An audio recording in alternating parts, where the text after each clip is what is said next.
Gálatas capítulo 2, versículo 11 al 16. Estamos en la serie de firmes en el Evangelio de la gracia. Así que vamos a leer la palabra del Señor juntos y luego a orar.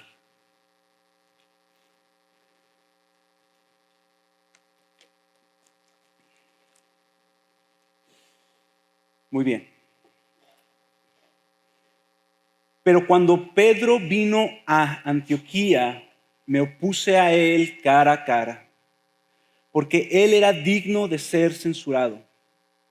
Porque antes de venir algunos de parte de Jacobo, él comía con los gentiles, pero cuando aquellos vinieron, Pedro empezó a retraerse y apartarse porque temía a los de la circuncisión. Y el resto de los judíos se le unió en su hipocresía, de tal manera que aún Bernabé fue arrastrado por la hipocresía de ellos. Pero cuando vi que no andaban con rectitud en cuanto a la verdad del evangelio, dije a Pedro delante de todos: si tú, siendo judío, vives como los gentiles y no como los judíos, ¿por qué obligas a los gentiles a vivir como judíos? Nosotros somos judíos de nacimiento y no pecadores de entre los gentiles. Sin embargo, sabiendo que el hombre no es justificado por las obras de la ley, sino mediante la fe en Cristo Jesús, también nosotros hemos creído en Cristo Jesús, para que seamos justificados por la fe en Cristo y no por las obras de la ley, puesto que por las obras de la ley nadie será justificado. Acompáñenme a orar. Padre, Señor, te damos gracias por tu palabra, que es suficiente. Señor, y el día de hoy, yo estoy aquí delante de ti consciente de mis limitaciones y mi incapacidad para presentar tu palabra. Consciente de que no hay nada en mí, no hay ni un mérito por el cual yo pueda estar aquí. Señor, pero en esa sobriedad también estoy consciente, y mis hermanos estamos conscientes, de que tu palabra es suficiente. Señor, y que tú amas a tu iglesia y que tú eres el que la edifica. Así que el día de hoy te pido que me des todo lo que necesito para poder servir a mis hermanos. Y que seas tú, por medio de tu Espíritu Santo, el que abra nuestros corazones. Y te pedimos que al final del día Cristo sea exaltado y Cristo sea glorificado. Señor, te pedimos eso por los méritos de Cristo y por tu gracia hermosa. Amén. Amén. Hace unos 500 años, alrededor de hace unos 500 años, un joven monje llamado Martín Lutero se embarcó en la titánica tarea de tratar de buscar estar bien delante de Dios por medio de sus buenas obras. Este monje empezó a vivir en un monasterio, ayunaba, se privaba de muchas cosas, se confesaba varias veces al día, porque entendía que solamente podía tener una relación correcta delante de Dios por medio de cumplir perfectamente la ley de Dios. Al ver que esto era imposible, esto provocó en él que en lugar de amar a Dios, empezó a odiar a Dios. Pero tiempo después, por la gracia y la misericordia de Dios, entendió que aparte de la ley, Dios había provisto un camino para que el hombre pecador pudiera ser justo delante de Él. Entendió que la justicia que Dios demanda es una justicia que Él mismo también provee por medio de Cristo. Lo que Él entendió fue lo que se conoce como la justificación solo por gracia y solo por la fe en Cristo. Y esto, hermanos, esta doctrina, esto es lo que vamos a ver el día de hoy en nuestro pasaje de Gálatas. El propósito de hoy, o lo que veremos el día de hoy, es que el evangelio de la gracia que hemos visto nos dice que somos justificados solo por la gracia y solo a través de la fe en Cristo Jesús. El evangelio de la gracia nos dice que somos justificados solo por la gracia y solamente por la fe en Cristo Jesús. Y este mensaje va a ser dividido en dos partes que se van a estar complementando. El primero de ellos, vamos a ver el incidente que pasó en esta iglesia mixta, donde había judíos y gentiles. Este incidente en donde el evangelio de la gracia estaba siendo amenazado. Y esta historia nos ayudará a entender el contexto de lo que Pablo trae en el segundo punto. El segundo punto que vamos a ver es la explicación del evangelio de la gracia.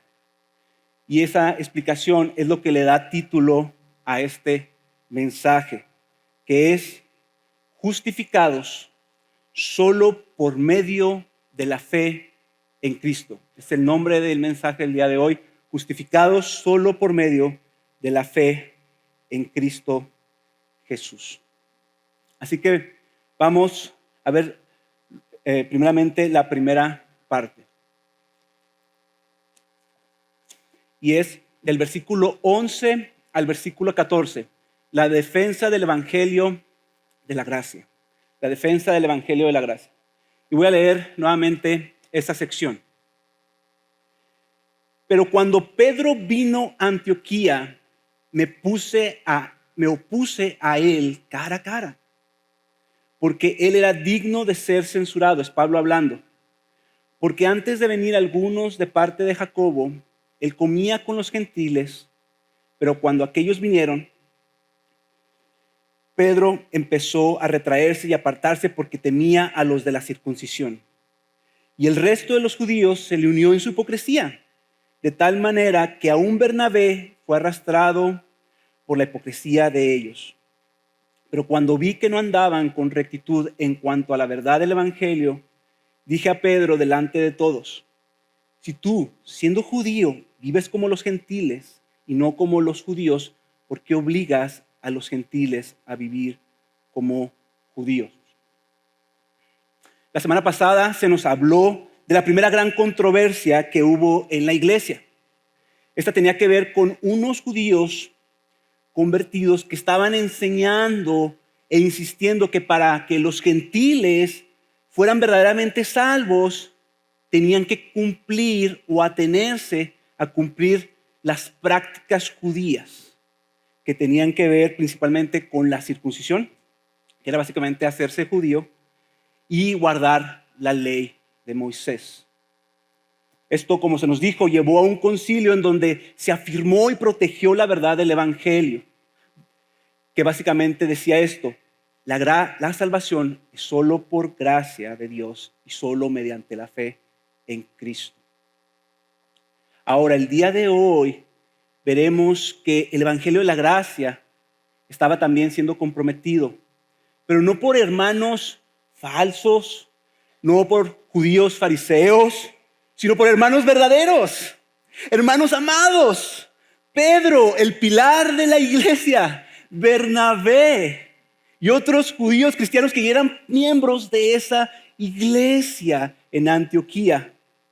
¿Y saben por qué? No porque estaban negando el evangelio, sino porque su comportamiento no reflejaba ese evangelio. El evangelio de la gracia no estaba funcionando en la manera que estaban en una manera práctica en sus vidas. Así que vamos a ver este incidente. No es la parte principal del mensaje, pero vamos a verlo, no a detalle, pero nos va a ayudar a ver la segunda parte. ¿Cuál fue este incidente que pasó? El conflicto se originó en Antioquía. Recordando así rápidamente, la iglesia de Antioquía se originó, ¿verdad? Lo vemos en el libro de Hechos, capítulo 11. Fue la primera iglesia gentil, donde ya había una mezcla de creyentes judíos y creyentes gentiles. Era una iglesia donde el evangelio había derribado la barrera entre ellos. Esta era la iglesia de Antioquía. Y si recuerdan ustedes, Bernabé fue enviado por los líderes de Jerusalén para ver qué estaba pasando ahí en Antioquía. Y dice que cuando Bernabé vio la gracia de Dios y vio que el Espíritu Santo estaba ahí, dice que fue a Tarso y se trajo a Pablo. Y fue así y de esa manera, Pablo y Bernabé llegaron a ser parte del staff de esa iglesia en Antioquía, que posteriormente los mandaría a su primer viaje misionero, en donde plantarían iglesias, de las cuales es la iglesia de los Gálatas, o las iglesias de Galacia, que es a donde está dirigida esta carta. Entonces, esa es la iglesia de Antioquía que nos está hablando, ¿verdad? También se nos relata que Pedro, el apóstol Pedro, en cierto momento fue a visitar esa iglesia en Antioquía. Y recuerdan ustedes, como se nos decía, que Pedro, el Señor lo usó para que abriera las puertas del evangelio a los gentiles. Él tuvo una visión de parte del Señor en donde el Señor le decía: no llames inmundo o impuro lo que yo he limpiado. ¿Se recuerdan? Eso llevó a Pedro a entrar a la casa de un gentil, predicar el evangelio a Cornelio, a su familia. El Señor lo salvó y él estuvo ahí varios días conviviendo, comiendo con ellos. Así que este es Pedro, ¿verdad? Que había recibido esta visión. Entonces, no es de extrañar que cuando ahora Pedro viene a Antioquía, pues comiera con los creyentes judíos y también con los creyentes gentiles. Y él estaba conviviendo con ellos. Y algo que les quiero decir es esto: el comer no solamente significaba tener una reunión, ¿verdad? Así como que, bueno, vamos a botanear, tráete aquí los tacos, todo bien, sino que representaba esta identificación, ¿verdad? Con ellos, esta comunión, lo cual muy probablemente también incluía, cuando él comía con ellos, incluía compartir la cena del Señor.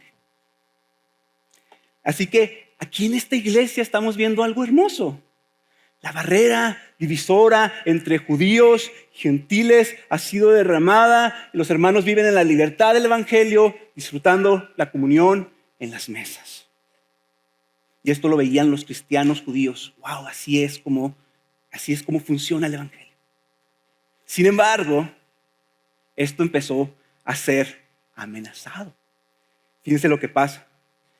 Dice: pero cuando Pedro vino a Antioquía, versículo 11, me opuse a él cara a cara, porque él era digno de ser censurado, porque antes de venir algunos de parte de Jacobo, él comía con los gentiles, pero cuando ellos vinieron, fíjense lo que está pasando, cuando estos que venían de parte de Jacob vinieron, Pedro empezó a retraerse y a apartarse, porque temía a los de la circuncisión.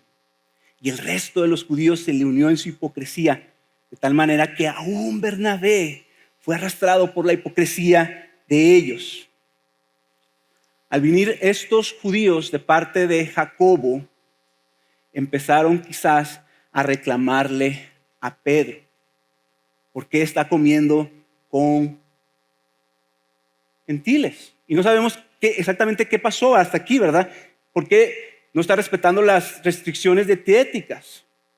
Y de hecho este grupo, no sabemos si es el mismo, pero un grupo parecido a el de la circuncisión, ya le había reclamado a Pedro después de que él dijo que había venido de la casa de Cornelio.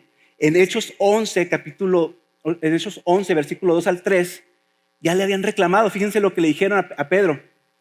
Cuando Pedro subió a Jerusalén, después de haber estado con Cornelio, los que eran de la circuncisión le reprocharon: tú entraste en casa de incircuncisos y comiste con ellos.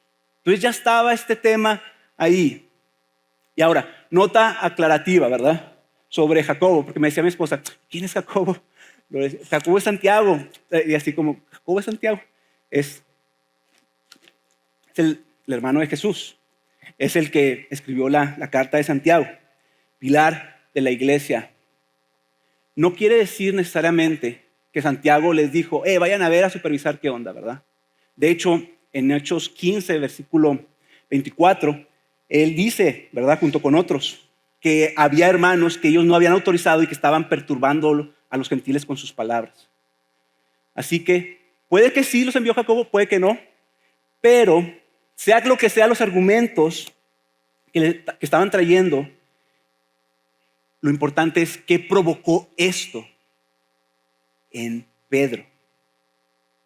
Dice que, fíjense lo que dice, que empezó a retraerse. O sea, él estaba comiendo en un principio y empezó a retraerse. ¿Qué quiere decir esa palabra, retraerse? Es como alguien que está haciendo algo y de repente retrocede, deja de hacerlo, ¿verdad? No inmediatamente, pero es como progresivo. Y dice que no solamente se retrayó o se retrajo, sino se empezó a apartar. Y esa palabra apartar tiene esa connotación de alguien que se separa de un grupo para unirse a otro. ¿Sí? Se separa de un grupo para unirse a otro. Y hermanos, probablemente esto fue algo gradual, pero era algo que sin lugar a dudas los miembros de la iglesia estaban viendo. Era algo visible. Y yo quiero que se imaginen junto conmigo la confusión que esto pudo haber traído. Progresivamente Pedro ya no estaba comiendo con los cristianos gentiles. Ya no estaba teniendo comunión con ellos en la mesa. Y ya no estaba probablemente teniendo la comunión de la cena del Señor con ellos. ¿Ven lo que está pasando aquí? ¿Podemos ver la gravedad de lo que está pasando aquí? La libertad que el Evangelio había traído a esta hermosa comunidad de hermanos ahora se estaba encontrando dividida. Esto produjo, se nos dice, que el resto de los judíos que ya eran miembros de esa iglesia se le unió en su hipocresía. Los mismos cristianos que ya eran miembros de esa iglesia ya se estaban separando también. Y hermanos, como vamos a ver más adelante, esto también, si el Evangelio no está funcionando en nuestras vidas, eso también nos puede pasar a nosotros, donde puede haber divisiones. Ahora, Pablo, al ver esto, se nos dice que literalmente las palabras, o sea, se nos dice que literalmente él estaba en shock, horrorizado. Fíjense las expresiones que él usa en el versículo 1 al final, dice, porque era de condenar. O en el versículo 13 al final, dice, incluso aún Bernabé fue arrastrado por su hipocresía. Pedro, Bernabé, los hermanos, ¿qué está pasando? Una reintroducción de la barrera que había entre judíos y gentiles se ha puesto nuevamente. Una barrera consistía en lo que hacías o no hacías. Los gentiles, los creyentes gentiles, estaban siendo de una u otra manera, siendo obligados a que si querían ser parte de este grupo, debían de seguir cierto tipo de vida, cierto tipo de vida judía. Quizás empezaron a verse como cristianos de segunda clase que tenían que hacer algo más. Perdón, me está cayendo el micrófono. Que tenían que hacer algo más. Y si tenían que hacer algo más, hermanos, la fe en Cristo era insuficiente.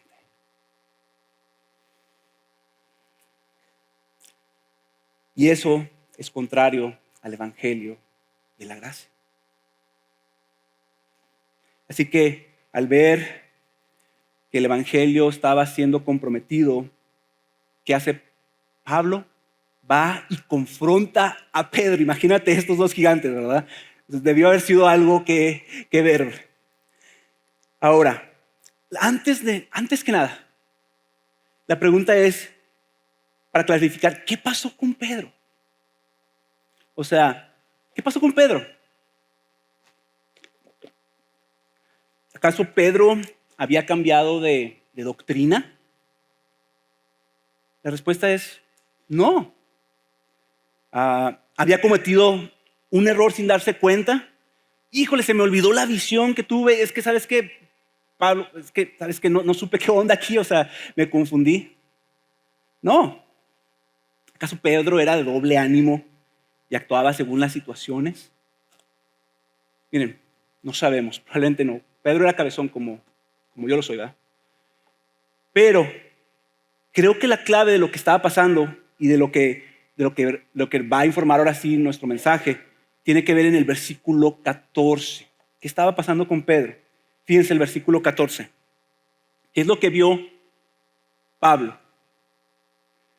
Pero cuando vi que no andaban con rectitud en cuanto a la verdad del evangelio, esa palabra es importante, dije a Pedro delante de todos, y etcétera, va, todo el argumento. Cuando Pablo vio que no andaban con rectitud en cuanto a la verdad del evangelio y empezó a hablar. Hermanos, el problema de Pedro, de Bernabé y de los otros hermanos era uno más profundo y que tristemente puede ser muy común también. Pedro se había apartado en un área de su vida de andar rectamente en cuanto a la verdad del evangelio. Ese andar es como alguien que está caminando, ¿verdad? En una dirección firme, recto, ¿sí? No cojeando, directo. En otras palabras, el evangelio no estaba informando sus acciones. Pedro había dejado de estar firme en la verdad del evangelio de la gracia. ¿Cómo se llama esta serie? Firmes en la verdad del evangelio. Hermanos, si le puede pasar a Pedro, a Bernabé, nos puede pasar también a nosotros. Pedro aún creía el evangelio, pero no todas sus acciones estaban siendo moldeadas por el evangelio. Eran moldeadas por otra cosa diferente del evangelio. Él creía el evangelio, solo que estaba fallando en vivir ese evangelio. Hermanos, ahora, la pregunta es, antes de pasar al punto 2, ¿cómo es que Pablo busca resolver esta situación? ¿Cómo es que Pablo aborda esta situación?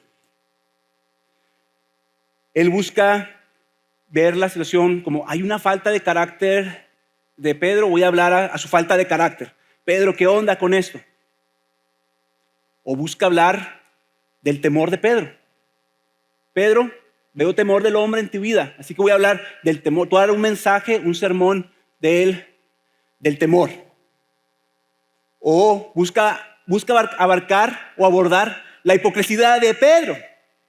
Pedro, eres hipócrita. ¿Sabes qué? Te voy a hablar acerca de lo que es la hipocresía. Mira, ¿hace eso Pablo, hermanos? No. ¿Qué es lo que hace Pablo? Lo que hace Pablo es traer a la mesa la enseñanza sobre la justificación. Solo por la gracia de Dios y solo a través de la fe en Cristo Jesús. Pablo le empieza a explicar el evangelio de la gracia.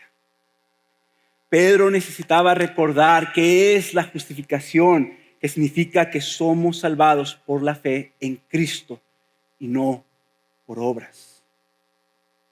Hermanos, y el día de hoy, eso es también lo que nosotros necesitamos recordar, para vivir firmes en la verdad del Evangelio, de la gracia. Así que el resto del tiempo vamos a pasar en estos versículos y vamos a ver qué es la justificación. Eso me lleva a mi segundo punto, el Evangelio de la gracia explicado. El Evangelio de la gracia explicado. Así que vamos a leer del versículo 14 al versículo 16. Del versículo 14 al versículo 16. Pero cuando vi que no andaban con rectitud en cuanto a la verdad del Evangelio, dije a Pedro delante de todos: si tú, siendo judío, vives como los gentiles y no como los judíos, ¿por qué obligas a los gentiles a vivir como judíos? Nosotros somos judíos de nacimiento y no pecadores de entre los gentiles. Sin embargo, sabiendo que el hombre no es justificado por las obras de la ley, sino mediante la fe en Cristo Jesús, también nosotros hemos creído en Cristo Jesús para que seamos justificados por la fe en Cristo y no por las obras de la ley, puesto que por las obras de la ley nadie será justificado. Hermanos, ¿notaron cuántas veces se repite el tema de la justificación en el versículo 16? ¿Los contaron? ¿Cuántas? ¿Una? ¿Dos? 3 veces. 3 veces se nos recalca en un solo versículo que el hombre es justificado, y nos recalca 3 veces, no por las obras de la ley, sino por la fe en Cristo. Hermanos, y cuando se repite 3 veces lo mismo en un solo versículo, el Señor quiere que pongamos mucha atención. Y quizás algunos de ustedes en este momento se estén preguntando: ok, ahí vamos bien, pero ¿qué significa ser justificado por medio de la fe en Cristo? O quizás algunos dicen: oye, ¿qué es la justificación? Quizás otros dicen: ¿qué es las obras de la ley? Y quizás algunos dicen: a ver, ¿qué es la fe para empezar? Así que vamos a ir viendo eso poco a poco. Vamos a ver una parte de lo que es la justificación.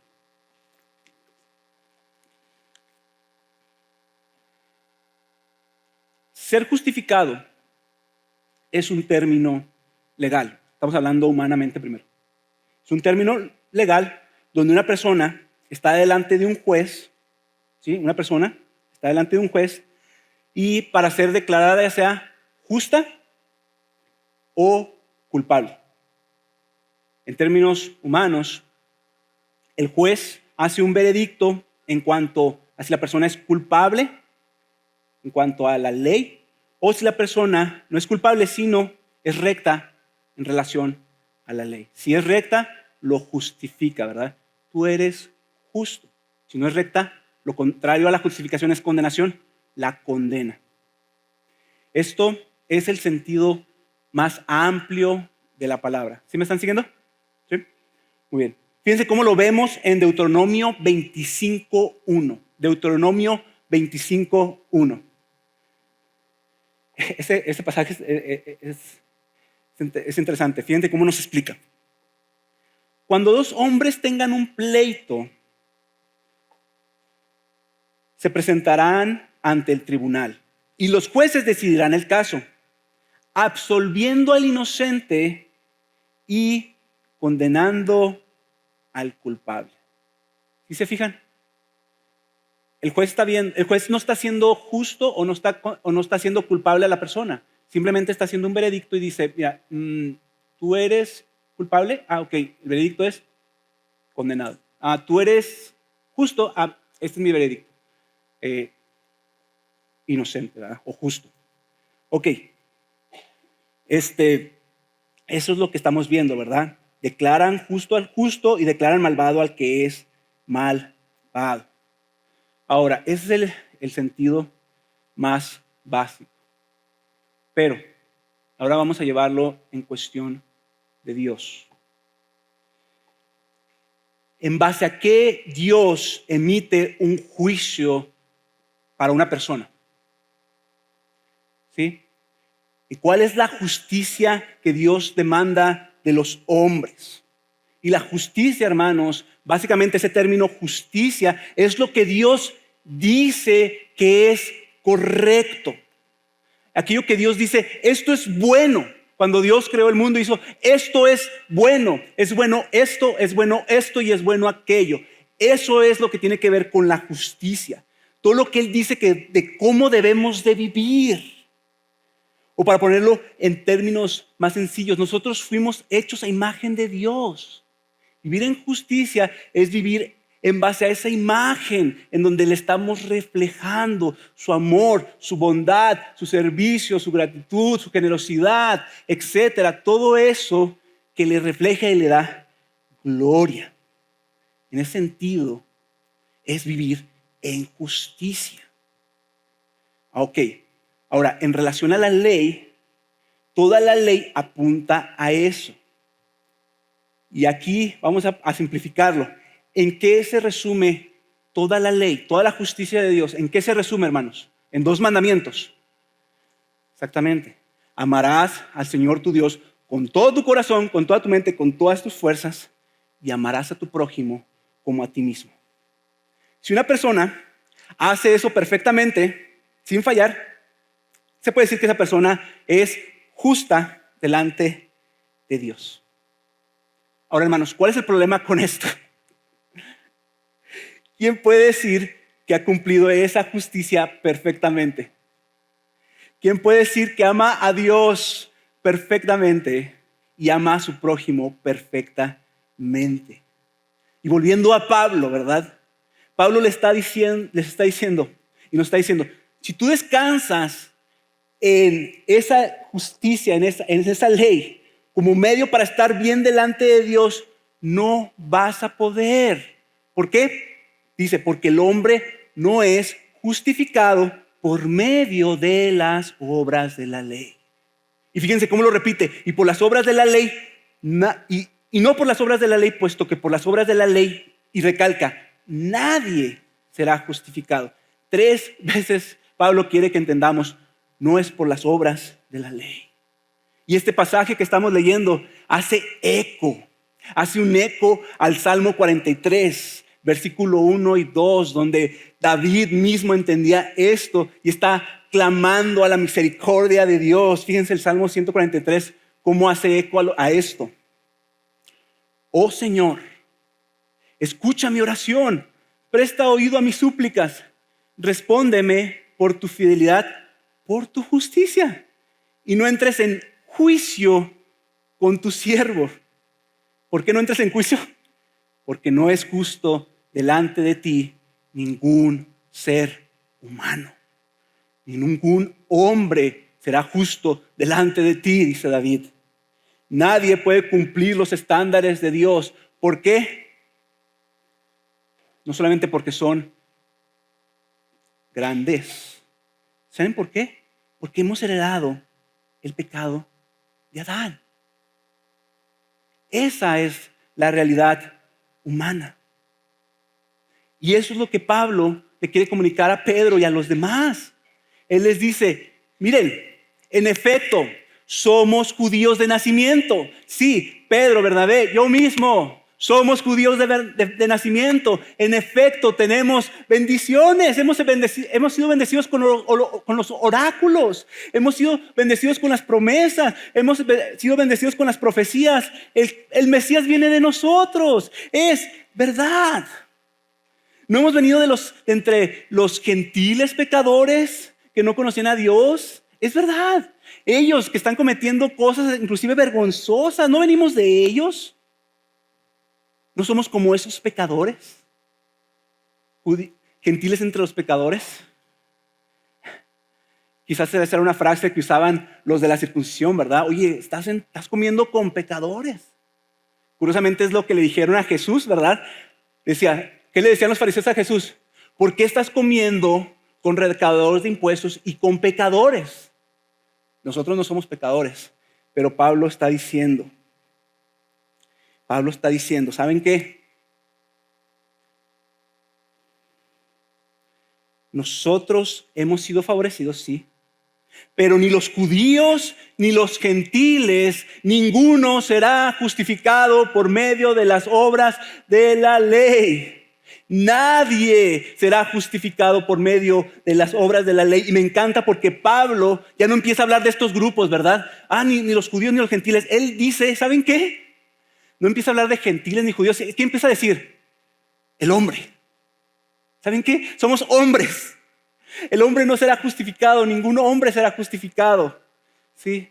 Aquí están incluidos los judíos, los gentiles, los griegos, los cuarenses, los mexicanos, los ticos, los americanos. Dice, ¿saben qué? Todos esos grupitos caen en la categoría de humanos que no van a ser justificados. El problema común de la humanidad es que no hay distinción por cuanto todos pecaron y no alcanzan la gloria de Dios, como dice Romanos 3:28. No hay distinción. No hay ventaja para los que practican ciertas cosas, para los que no las practican, porque todos venimos de Adán. Es por eso, hermanos, que tiempo después, Pablo, reflexionando sobre esto, dice en Romanos capítulo 3, versículo 9 y 10. Fíjense lo que dice Pablo. Entonces, ¿qué?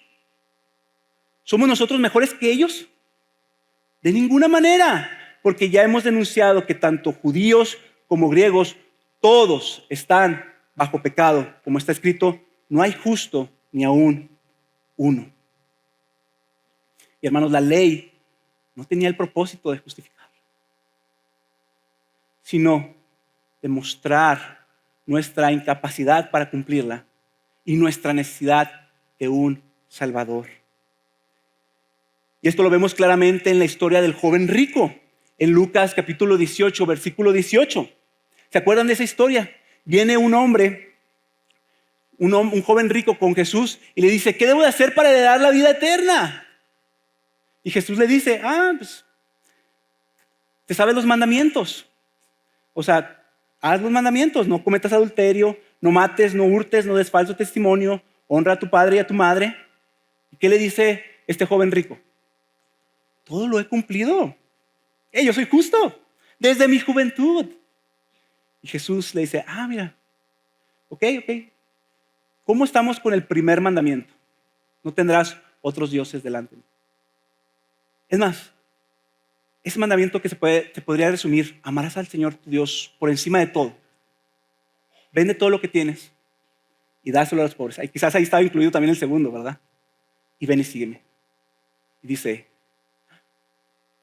eso no me toques mis riquezas. Dice que se va triste. Pero lo interesante de esto es que los discípulos, todos los que estaban ahí, empezaron a entrar en shock y dijeron, ok, si esto es así, ¿quién podrá salvarse? En el versículo 26, ¿quién podrá salvarse? Y Jesús responde en el versículo 27, lo imposible para los hombres es posible para Dios. Lo imposible para los hombres es imposible para Dios. Y yo quiero decirte a ti que si tú piensas que porque tu confianza está en que eres salvo, porque un día te arrepentiste, porque estás viniendo a la iglesia, porque dejaste de hacer ciertas cosas, o estás memorizando ciertos pasajes, o ya dejaste ciertos vicios, no es suficiente, porque las demandas no son suficientes, porque las demandas de un Dios justo son enormes. Ahora, habiendo dicho todo esto, entonces la pregunta correcta no es ¿cómo el hombre puede ser justificado? Sino la pregunta correcta es ¿cómo el hombre pecador, cuyo pecado está en contra de Dios, cuya ira de Dios está sobre él, puede ser justificado? Lo que es imposible para los hombres es posible para Dios. Y eso es lo que dice Pablo, sabiendo que el hombre no es justificado por las obras de la ley, sino mediante la fe en Cristo. Así que aquí tenemos dos caminos. Tenemos dos caminos para buscar ser justificados. Uno es por medio de las obras de la ley y el otro es por medio de la fe en Cristo. Si pueden ver el contraste que está haciendo Pablo, él está diciendo, que no es por las obras de la ley, sino por medio de la fe en Cristo. Y ahora, antes de seguir con esto, es importante abordar lo siguiente. Dice, no por obras de la ley, sino por la fe en Cristo Jesús. ¿Qué es la fe? No se nos dice mucho de lo que es la fe, pero podemos ver algunos aspectos de la fe y vamos a estar ampliando esto en sermones más adelante.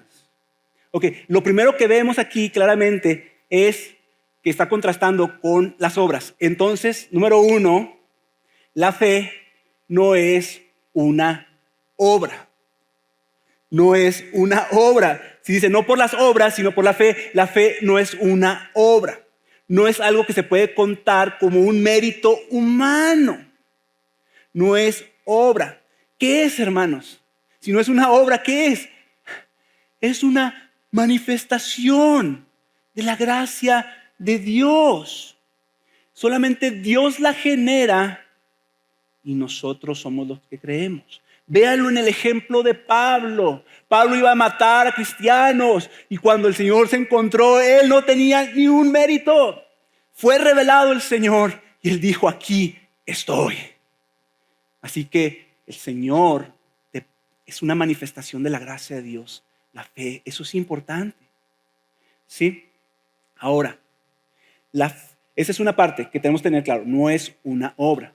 Lo segundo es, la fe no está puesta en una idea, en un concepto o en un conjunto de datos, sino ¿cuál es el objeto de la fe? ¿Fe en quién? En Cristo. Entonces, la fe no es fe en la fe, no en un conocimiento, aunque incluye eso, pero es la fe en una persona. Sí debe haber un conocimiento, aunque sea básico, de la persona de Cristo. Como el conocimiento del ladrón que estaba enseguida de Jesús en la cruz. Su conocimiento de Jesús era básico, pero él creyó y dijo, acuérdate de mí, Jesús, cuando vengas en tu gloria. Contraste con los fariseos que quizás estaban leyendo ahí, Rey de Reyes, y tenían mucho conocimiento de Jesús, pero no tenían fe. Entonces, esto es importante. Esto es importante. Por eso ahora diciendo, fe en una persona. ¿Por qué es importante esto? Porque esto quiere decir, hermanos, que la fe es personal. No solo es aceptar cierta información o no solamente asentar con un mensaje. Ese mensaje me gusta. No, sino fíjense esto que les voy a decir. Es un vínculo entre un pecador perdido y un Salvador poderoso. Es el vínculo entre un pecador perdido y un Salvador poderoso. Abby me dijo esta historia. Ella tenía 8 años, mi esposa, y ella no tenía mucha información acerca de Jesús. Y ella trataba de buscar cómo buscar el arrepentimiento a los 8 años. Perfecto, ¿verdad? Voy a decir estas palabras de esta manera y con esa manera voy a ser salva. Y estaba así, dije, no, ahora no me arrepentí bien. Es que no dije esta palabra, ¿verdad? Como si fuera magia, como abracadabra, ¿verdad? Y estaba ahí. Y un día dijo, a los 8 años, ya, simplemente voy a descansar en Jesús. Y dice, desde ese día hasta entonces, no me estaba fijando en lo que yo estaba haciendo, pero desde ese día mi fe está en Jesús. Así que no importa la edad que tengas, Yo le digo eso a los jóvenes de secundaria, ¿verdad? O sea, no importa la edad que tengas, tienes 6 años, 5 años, 8 años o 100, es una fe en una persona. Otro aspecto de la fe que vemos aquí es que, fíjense esto, transfiere la confianza de uno mismo en los recursos que poseemos a una confianza en Jesús. ¿Sí? Por ejemplo, no es por obras, no es por mis recursos, no es por lo que yo pueda hacer, sino por Jesús. O sea, transfiere confianza en tus obras a una confianza en Jesús. ¿Sí? Y algo de una manera de ilustrarlo aquí es la historia de Mateo 13. La historia de Mateo 13 es la historia donde está el tesoro perdido, el tesoro escondido y la perla de gran valor. Fíjense esto. Hubo una iluminación. Cuando esa persona vio algo que nadie había visto. Un tesoro ahí escondido. Una perla que era más hermosa y él nomás vio una iluminación ahí. Pero él renunció, fíjense esto, a lo que él consideraba importante o valioso. Renunció a todo eso por obtener la perla de gran valor, el gran tesoro. Y eso, hermanos, es la fe. Tú renuncias a lo que puedas hacer, a tus obras, porque tú ves la hermosura de Cristo, la perla de gran valor. Fíjense cómo lo pone John Murray, este aspecto de la fe. Dice, después de todo, la fe no consiste en creer en cierto número de proposiciones verdaderas acerca del Salvador, por más que estas sean ingredientes esenciales de la fe. La fe consiste en confiar en una persona, la persona de Cristo, el Hijo de Dios y Salvador de los perdidos. Consiste en entregarnos a Él, no en simplemente en creer, es creer y confiar en Él.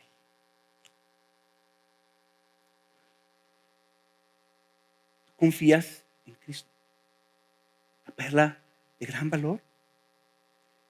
Ahora, otro aspecto de la fe, de lo que estamos viendo aquí, es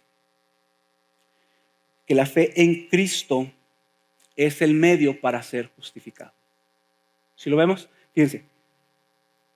El medio para ser justificados es la fe.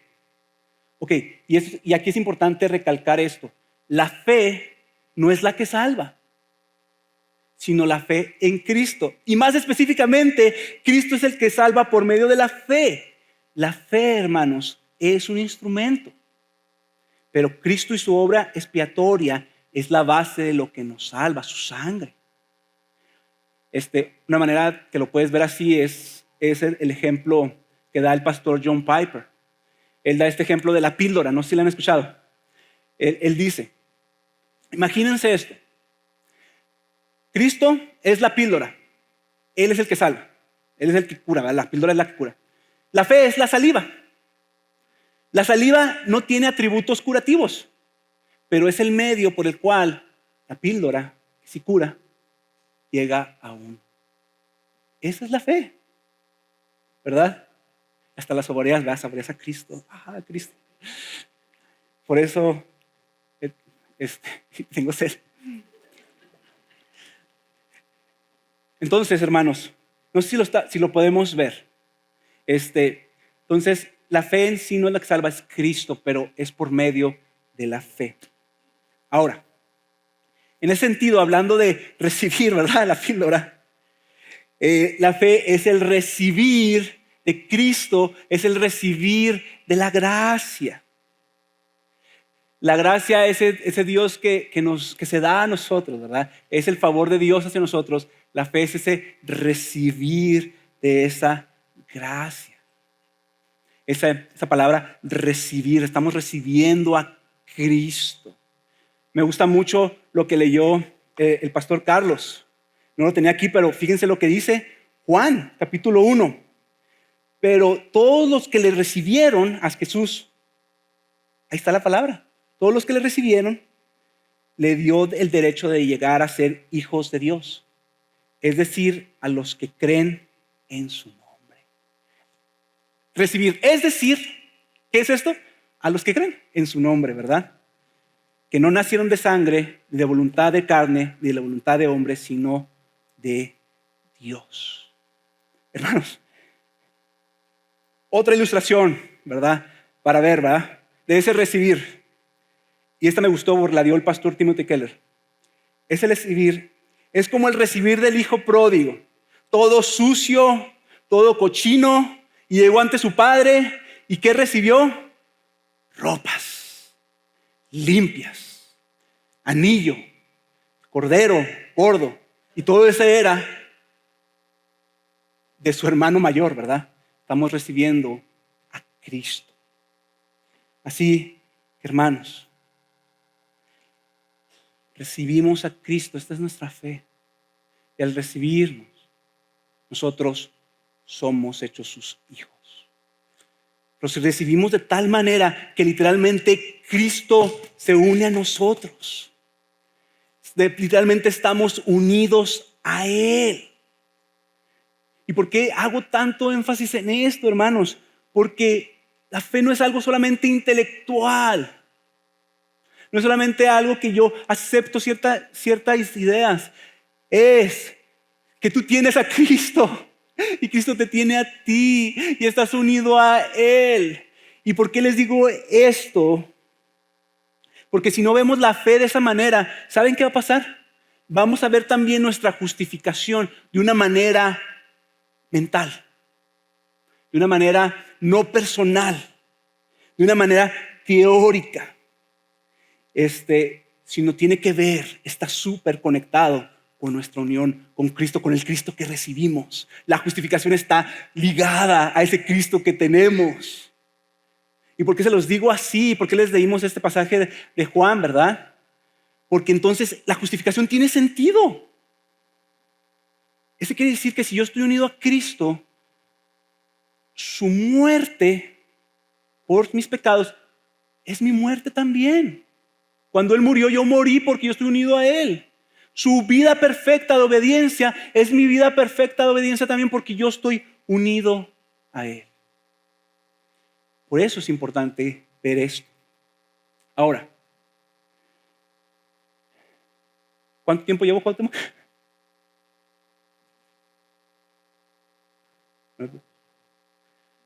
Realmente termino mis mensajes. Una vez un hermano me dijo, ay, tú eres mi predicador favorito, terminaste en media hora.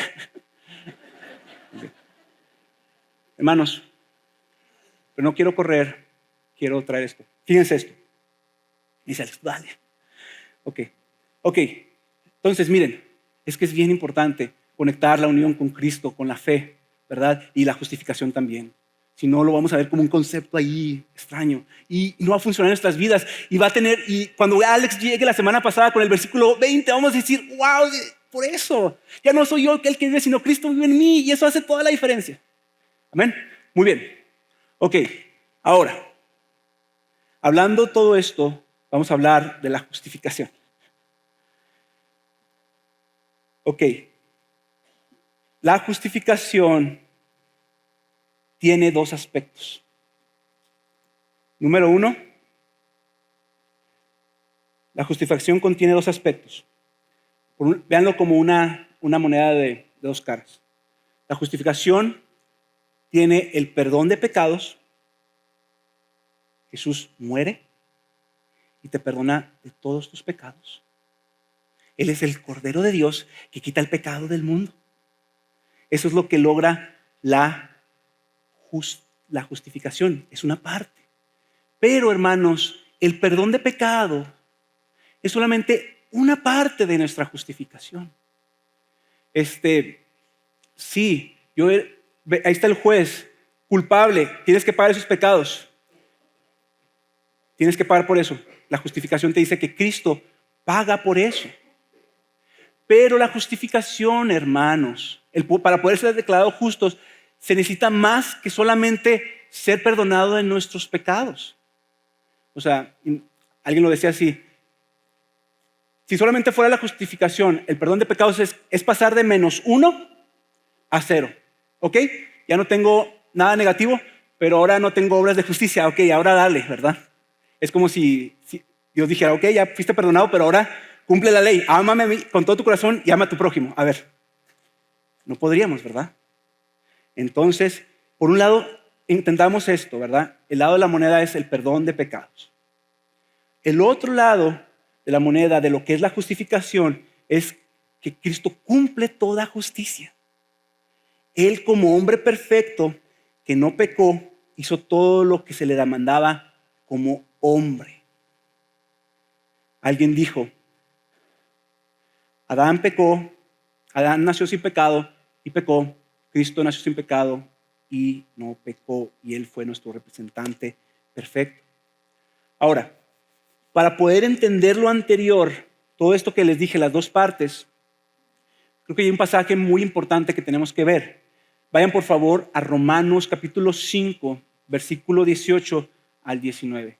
Y aquí vemos uno de los pasajes más claros de lo que es la justificación. Romanos capítulo 5, versículo 18 al 19. Dice así: así pues, tal como por una transgresión, está hablando de Adán, resultó la condenación de todos los hombres, así también por un acto de justicia resultó la justificación de vida para todos los hombres. Ahí está lo contrario, condenación es contrario a la justificación. Por un acto por una transgresión trajo condenación, pero por un acto de justicia trajo justificación. Vean el versículo 19. Porque así como por la desobediencia de un hombre los muchos fueron constituidos pecadores, así también por la obediencia de uno los muchos fueron constituidos justos. Quiero ponerlo de una manera lo más sencillo posible esto que acabamos de leer. En la historia de la humanidad ha habido dos representantes, los cuales ambos nacieron sin pecado, solamente dos: Adán y Cristo, dos representantes. ¿Ok? Adán era nuestro representante, sin pecado, pero pecó. Y por lo tanto resultó en condenación para todos. Y ahí está toda la humanidad, como decía Pablo. Judíos, no judíos, gentiles, no hay distinción, ahí está. Esa es por una parte. Todos fueron hechos pecadores. Ya, ahí están, en ese paquete. La otra parte, el otro representante que está diciendo aquí Pablo es: hubo alguien más que nació sin pecado, un hijo de Eva, que fue el segundo Adán, Cristo. Él nació sin pecado, con la diferencia de que Él no pecó. Él cumplió esa justicia que decíamos nosotros. Amó a Dios, ¿verdad? Y amó a su prójimo. Ahora, Él como nuestro representante, o para los que creen en Jesús, Él pagó como suyo nuestros pecados. Y su obediencia resultó no en la condenación, ¿verdad?, sino en la justificación para todos. Así que aquí vemos lo que es la justificación. Y miren, para ilustrarlo un poquito, esta ilustración la dieron aquí hace unos años. Imagínense esto, para ver cómo es esto de la representación, ¿verdad? Jesús tomando nuestro lugar. Imagínate una hoja de Excel, ¿sí? Tienes una ventana, dos ventanas con una hoja de Excel. En una hoja de Excel tienes tu nombre ahí puesto, Edgar. Y luego hay dos columnas. Una columna del lado derecho o una columna del lado izquierdo que dice injusticias, pecado, iniquidad. Y esa columna está repleta, ¿verdad?, de iniquidades. Miles y miles desde que naciste. Y luego tienes otra columna. Es la columna de la justicia perfecta. Y está vacía, ¿verdad? Y dices, bueno, pero ¿cómo? Si le di un sándwich al señor de la esquina. Dice la palabra que inclusive tus mejores obras son como trapos de inmundicia porque vienen de un ser pecador. Entonces está vacía. Ahora, del otro lado tienes otra tabla y dice Jesucristo. Y del lado izquierdo tienes injusticia, pecado, y está vacía. Y del otro lado tienes justicia perfecta, obediencia perfecta, y está llena, toda justicia. lo que hace la justificación por medio de la fe es que es como si tomara copy de tu injusticia y se le pusiera a la columna vacía de Jesús. Y la columna llena de justicia de Cristo se te pone a tu favor. Esa es una manera de ver la justificación. Pero es imperfecta todavía esa ilustración. Una manera como Charles Spurgeon le gustaba ilustrar eso era con la historia del sacerdote Josué en Zacarías 3:3. Él dice en esta historia de Zacarías 3:3 que está el sacerdote Josué con ropas sucias, ¿verdad? Y dice que un ángel le quita esas ropas sucias y le pone unas ropas resplandecientes. Y decía este predicador, las ropas sucias, hermanos, las quitan de nosotros nuestra iniquidad y se las ponen a Cristo. Y las ropas resplandecientes que le pusieron a Él es las ropas de justicia de Cristo. Eso, hermanos, es una manera de ver la justificación. Pero como les dije hace rato, aún eso se queda corto. Porque ¿saben lo que está diciendo Pablo en Romanos? Que literalmente fuimos constituidos justos. Hay un acto en el cual esa palabra constituir se te hizo justo. No por tu justicia, sino por la justicia de Cristo. ¿Y saben por qué? Se te hizo justo por tu unión con Cristo. Es más que ese poner y quitar, es que Cristo se te pegó, ¿verdad? Y estás ahí con su justicia. Y es por eso que de una manera real, cuando Dios te ve, no es como si viera, no eres justo, pero eres declarado justo. No. Él ve y te ve justo porque ve a Cristo ahí. Es por eso que Pablo en 2 Corintios 5:21 dice, al que no conoció pecado, lo hizo pecado por nosotros para que fuéramos hechos justicia de Dios en Él. Para que fuéramos justicia de Dios en Él. ¿Cómo es posible esta justicia? Por medio de la fe en Cristo. Así que, hermanos, eso es lo que nos está diciendo Pablo. Por eso, no lo voy a predicar, ¿verdad? Por eso, en el versículo 20, en base a esta unión con Cristo, en base a esta justificación, después de que dice todo lo que vimos, Pablo dice, con Cristo he sido crucificado. Y ya no soy yo el que vive, sino Cristo es el que vive en mí. Y la vida que ahora vivo en la carne, la vivo por fe en el Hijo de Dios, el cual me amó y se entregó por nosotros. Por eso Pablo en Romanos 8 puede decir, no hay condenación.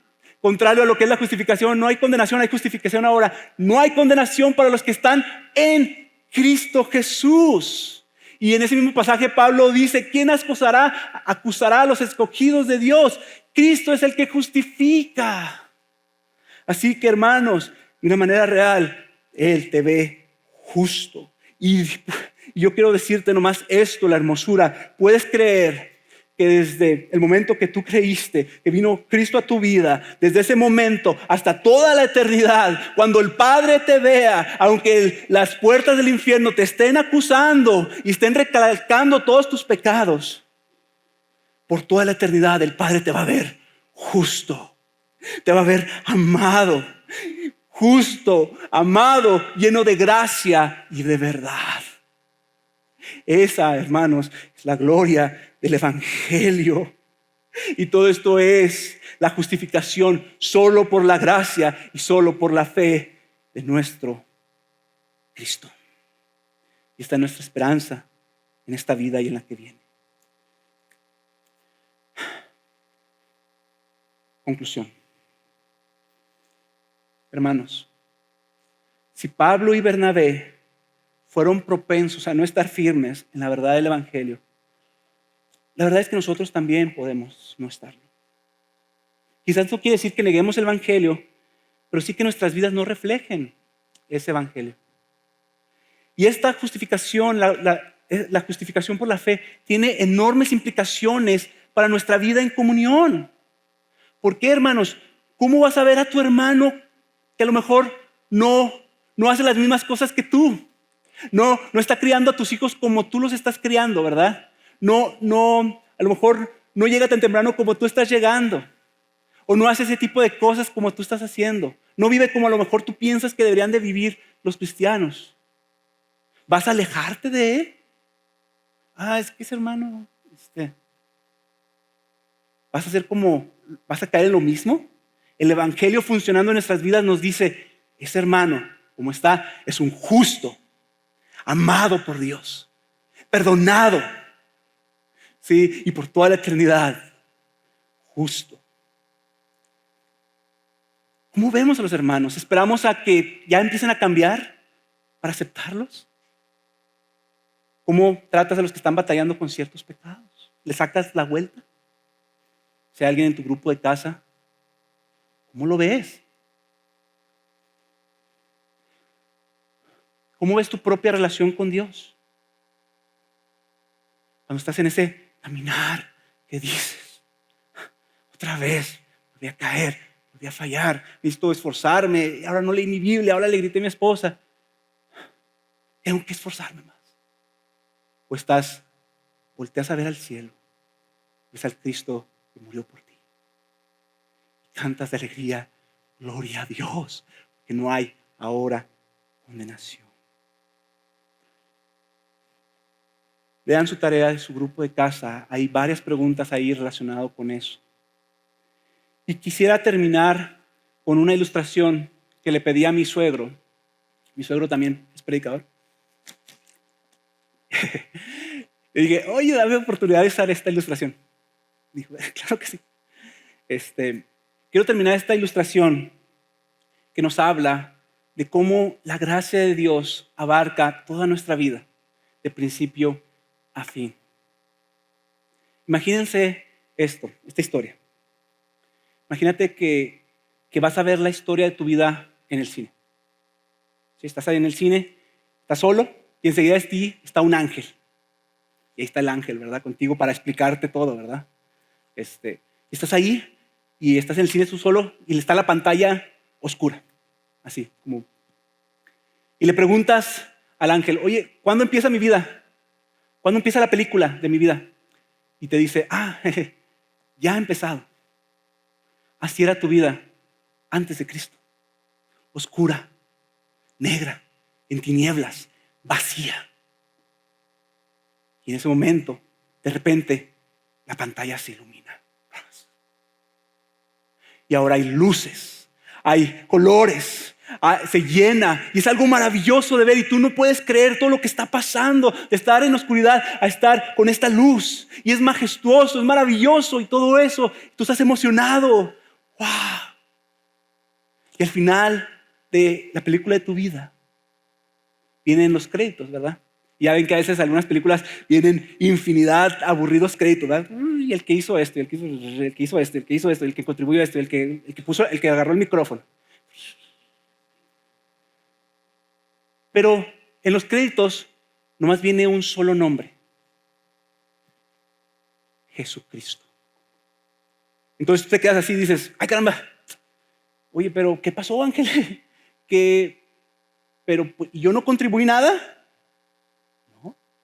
Pero yo creí, yo me arrepentí, yo me esforcé.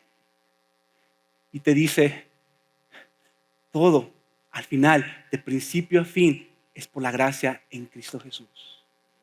Y te dice, y esa es la tendencia que tenemos, que queremos poner nuestro nombre en los créditos. Hermanos, pero si le ponemos nuestro nombre en los créditos, ya no es el evangelio, y ya no es la gracia, y ya la gloria no es para Cristo. Así que también, hermanos, cuando nos veamos y veamos lo que Dios está haciendo en nuestras vidas y lo que está haciendo en la vida de tus hermanos, dale el crédito a Cristo. Y ve a tus hermanos en tu grupo de casa y ve, es un justo y Dios está haciendo una obra, dale la gloria a Cristo. Y haciendo eso, hermanos, seremos una comunidad de amor que vive el evangelio de la gracia. Vamos a orar.